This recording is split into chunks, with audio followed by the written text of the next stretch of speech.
India's service sector stands as a testament to the nation's economic evolution, illuminating the path from traditional agricultural roots to a dynamic, service-oriented economy. The shift is not merely quantitative, it signifies a qualitative transformation, where innovative services now command an impressive share of the GDP. From an already notable 45% in 2000, this contribution is projected to soar to 63% by 2025, underpinning the critical role services play in driving economic growth. At the heart of this transformation are key subsectors like information technology, IT, and business process outsourcing, BPO, which have firmly established India as a global outsourcing powerhouse. Companies around the world seek the efficiency and expertise that Indian professionals offer, contributing both to substantial export revenue and an increasing number of urban employment opportunities. This phenomenon resonates throughout bustling cities, where tech parks buzz with activity, reflecting innovation and integration with global markets. However, the road ahead is not without hurdles. Rural reach remains a challenge, with many areas still disconnected from the urban-centric service boom.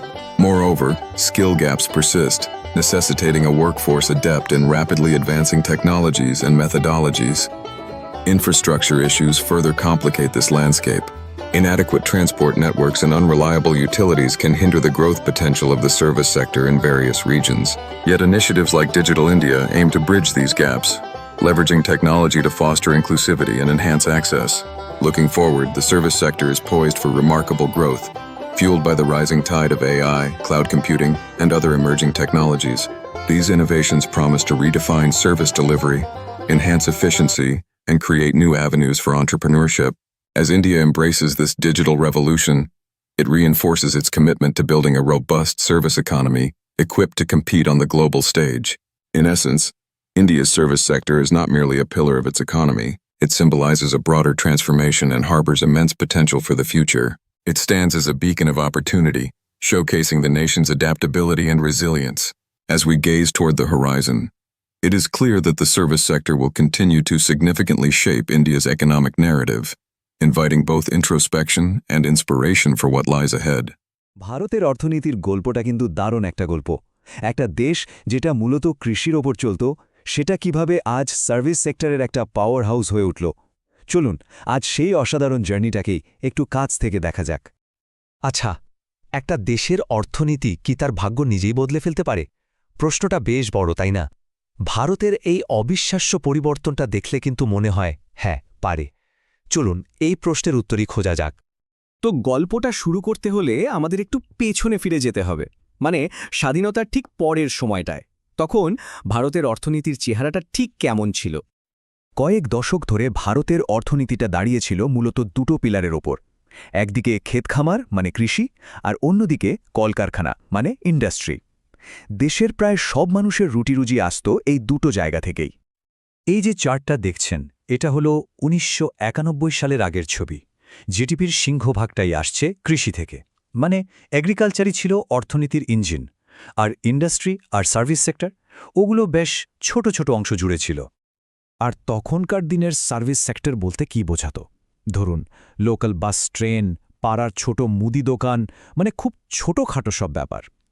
ফোকাসটা ছিল নিজেদের প্রয়োজন মেটানো, মানে self reliance. বাইরের দুনিয়ার সাথে লেনদেনের কথা কেউ ভাবতই না। তো ১৯৪৭ থেকে ১৯৯০ পর্যন্ত সময়টা অর্থনীতি এগোচ্ছিল, কিন্তু খুব ধীর গতিতে। সবকিছু কেমন যেন শান্ত ছিল, কিন্তু এটা ছিল ঝড়ের আগের শান্তি, কারণ অর্থনীতি তখন একটা বড় সংকটের মুখে দাঁড়িয়েছিল। এই বার চার্টটা দেখুন একবার। এগ্রিকালচার আর ইন্ডাস্ট্রির বারগুলো কত বড়, আর তার পাশে সার্ভিসেসের বারটা কীরকম ছোট।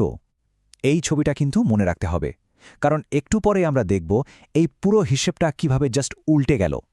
কিন্তু তারপর এমন একটা মোড় এলো যা ভারতের অর্থনীতির ইতিহাসকে একেবারে নতুন করে লিখে দিল। আমরা কথা বলছি সেই বিখ্যাত ১৯৯১ সালের রিফর্মসের কথা। এটাই ছিল আসল গেম চেঞ্জার। এই রিফর্মসে মূলে ছিল তিনটা বড় আইডিয়া। এক, লিবারালাইজেশন, মানে ব্যবসার জন্য লাল ফিতের ফাঁস আলগা করা। দুই, প্রাইভেটাইজেশন, মানে সরকারি কোম্পানিগুলোকে বেসরকারি হাতে তুলে দেওয়া। আর তিন, গ্লোবালাইজেশন, সারা দুনিয়ার জন্য ভারতের দরজা খুলে দেওয়া। আর ঠিক এটাই হলো, ভারতের দরজা খুলে গেল আর এমন এক গ্রোথের ঢেউ এলো যা আগে কেউ কল্পনাও করতে পারেনি। বলা যায় এটা ছিল একটা নতুন ভারতের জন্ম। তো এই রিফর্মসের ফলে কি হলো? একটা সার্ভিসেস সুপার পাওয়ারের জন্ম হলো, যা ভারতের অর্থনীতিকে একটা নতুন পরিচয় দিল। মনে আছে আগের চারটা? এবার এইটা দেখুন, কি অবিশ্বাস্য পরিবর্তন! সেই ছোট্ট সার্ভিস সেক্টরটা এখন সবচেয়ে বড়। অ্যাগ্রিকালচার, ইন্ডাস্ট্রি সবাইকে পেছনে ফেলে দিয়েছে। এই যে অর্থনৈতিক বিপ্লবটা ঘটল, তার সবচেয়ে বড় সুবিধাটা পেল কিন্তু এই সার্ভিস সেক্টরই। বিশেষ করে আইটি আর বিপিও সেক্টর। ভাবা যায় ওরা যেন একটা রকেটে চড়ে বসেছিল, নতুন সুযোগগুলোকে কাজে লাগিয়ে হু হু করে এগিয়ে গেল। তাহলে চলো পুরো জার্নিটা একবার এক ঝলকে দেখে নিই, এই বদলটা ভারতের ভাগ্যকে ঠিক কিভাবে করে তুলল। এই যে দেখুন, বিফোর আর আফটার। ১৯৯১-এর আগে ছিল কৃষি আর কলকারখানার যুগ, ফোকাস ছিল আত্মনির্ভরতায়। আর ১৯৯১-এর পর পুরো বিশ্বটাই হয়ে গেল খেলার মাঠ। গ্রোথ হলো অবিশ্বাস্য, আর সার্ভিস সেক্টরে তো রীতিমতো বুম চলে এলো। আর আজকের সত্যিটা কি? এই সংখ্যাটা দেখুন, ৫০% বেশি। মানে ভারতের জিডিপির অর্ধেকেরও বেশি আসে এখন একা সার্ভিস সেক্টর থেকে। কয়েক দশক আগের সেই ছোট্ট বারটার কথা ভাবুন একবার। পরিবর্তনটা সত্যি মাথা ঘুরিয়ে দেওয়ার মতো। তো ভারত তো অনেকটা পথ চলে এসছে, কিন্তু গল্পটা তো এখানেই শেষ নয়। প্রশ্নটা হলো, এর পর কি? ভারতের ইকোনমির নেক্সট চ্যাপ্টারটা কী নিয়ে লেখা হবে? এটাই এখন $1 মিলিয়ন প্রশ্ন, তাই না? ভারতের অর্থনীতির গল্পটা কিন্তু আসলেই একটা দারুণ গল্প। গত কয়েক দশকে কিভাবে একটা দেশ তার অর্থনীতির খোলনলচে প্রায় পুরোটাই বদলে ফেলল, আজকের আলোচনা সেই অবিশ্বাস্য যাত্রাকে নিয়ে। ছবির দিকে একবার তাকালেই দেখুন পার্থক্যটা কতটা নাটকীয়। একদিকে ছিল সেই পুরনো ভারত, যার অর্থনীতি চলত মূলত খামার আর কারখানার উপর নির্ভর করে। আর অন্যদিকে দেখুন আজকের আধুনিক ভারত, কোড আর পরিষেবার উপর ভর করে চলা এক গ্লোবাল প্লেয়ার। কিন্তু প্রশ্নটা হলো, এই অসাধারণ পরিবর্তনটা ঘটল কিভাবে? আজকের এই বিশ্লেষণে আমরা ঠিক এই প্রশ্নটারই উত্তর খোঁজার চেষ্টা করব। তো এই বিশাল পরিবর্তনের গল্পটা বুঝতে হলে আমাদের একটু অতীতে ফিরে যেতে হবে। চলুন দেখে নেওয়া যাক এই বদলের আগে ভারতের অর্থনৈতিক অবস্থা ঠিক কেমন ছিল। কয়েক দশক ধরে ভারতের অর্থনীতিটা ধরুন দুটো শক্ত খুঁটির ওপর দাঁড়িয়েছিল। একটা হলো কৃষি আর অন্যটা শিল্প। মূল ফোকাসটা ছিল বাইরের দুনিয়ার সাথে ব্যবসা করার চেয়ে দেশের ভেতরে চাহিদা মেটানো, মানে আত্মনির্ভর হওয়া। এই চারটা দেখলেই ব্যাপারটা আরও পরিষ্কার হয়ে যাবে। দেখুন, অর্থনীতির সিংহভাগই ছিল কৃষিনির্ভর, এরপর ছিল শিল্প, আর পরিষেবা খাত ওটা তো ছিল বলতে গেলে খুবই সামান্য একটা অংশ। কিন্তু এর পরে ঘটল সেই ঘটনা যা ভারতের অর্থনৈতিক ইতিহাসকে চিরদিনের জন্য বদলে দিল। একটা টার্নিং পয়েন্ট এলো। বছরের পর বছর ধরে ধীরে সুস্থে চলছিল সবকিছু, কিন্তু 1991টা সব উলটপালট করে দিল। দেশ পড়ল এক মারাত্মক অর্থনৈতিক সংকটে, যা ভারতকে তার চলার পথ বদলাতে বাধ্য করল। এই সংকট থেকে বেরোনোর জন্য নেওয়া হলো এক যুগান্তকারী পদক্ষেপ, যা এলপিজি রিফর্মস নামে পরিচিত। মানে লিবারেলাইজেশন, প্রাইভেটাইজেশন আর গ্লোবালাইজেশন। সোজা কথায় ব্যবসার নিয়মকানুন সহজ করা হলো, সরকারি সংস্থা বেসরকারি হাতে গেল, আর সারা বিশ্বের জন্য ভারতের দরজা খুলে দেওয়া হলো। তো এই সংস্কারগুলোর ফল কি হলো? কিভাবে এগুলো এক অভূতপূর্ব গ্রোথের জন্ম দিল? চলুন এবার সেই গল্পে ঢোকা যাক। এবার এই চার্টটা দেখুন, কি অবিশ্বাস্য পরিবর্তন, তাই না? পুরো ছবিটাই যেন উল্টে গেছে। একসময় সেই সবচেয়ে ছোট পরিষেবা খাতটাই এখন অর্থনীতির রাজা, আর কৃষি চলে গেছে একদম শেষে। আর এই বিপ্লবের পেছনে ছিল দুটো বড় শক্তি, ইনফরমেশন টেকনোলজি বা আইটি আর বিজনেস প্রসেস আউটসোর্সিং মানে বিপিও। এই দুটো সেক্টর বলতে গেলে রকেটের গতিতে ভারতকে বিশ্বের দরবারে এক নতুন পরিচয় এনে দিল।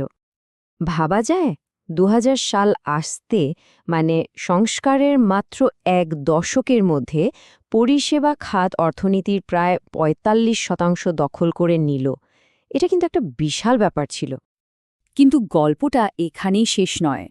আজ সেই সংখ্যাটা কোথায় গিয়ে দাঁড়িয়েছে জানেন? দেশের মোট জিডিপির অর্ধেকেরও বেশি। মানে 50% উপরে আয় আসছে শুধুই একটা খাত থেকে। তো এই যে এত বড় সাফল্য, এর মানে কি সব সমস্যার সমাধান হয়ে গেছে? না, তা কিন্তু নয়। যাত্রাটা অবিশ্বাস্য হলেও গল্পটা এখনও শেষ হয়নি। এখনও কিছু বড় চ্যালেঞ্জ রয়ে গেছে, যেমন এই যে এত উন্নতি, তার ছোঁয়া কিন্তু এখনও দেশের সব গ্রামে পৌঁছায়নি। আবার নতুন নতুন যে প্রযুক্তি আসছে, তার জন্য যে দক্ষতা দরকার, সেটারও একটা ঘাটতি আছে। তবে আশার কথাও আছে। ভবিষ্যতে জ্বালানি হিসাবে তৈরি হচ্ছে আর্টিফিশিয়াল ইন্টেলিজেন্স বা এআই, ক্লাউড কম্পিউটিংয়ের মতো প্রযুক্তি। এগুলোই হয়তো ভারতের গ্রোথের পরবর্তী ইঞ্জিন হতে চলেছে। আসলে ভারতের পরিষেবা খাতটা শুধু অর্থনীতির একটা অংশ নয়, এটা একটা বদলির প্রতীক। এটা দেখায় যে কিভাবে একটা দেশ সময়ের সাথে নিজেকে বদলে ফেলতে পারে এবং ভবিষ্যতের জন্য তৈরি হতে পারে। ভারতের এই অবিশ্বাস্য রূপান্তর আমাদের একটা বড় প্রশ্নের সামনে দাঁড় করিয়ে দেয়। বিশ্বের অন্যতম দ্রুত বর্ধনশীল এই অর্থনীতির গল্পের পরের অধ্যায়ে কি লেখা আছে?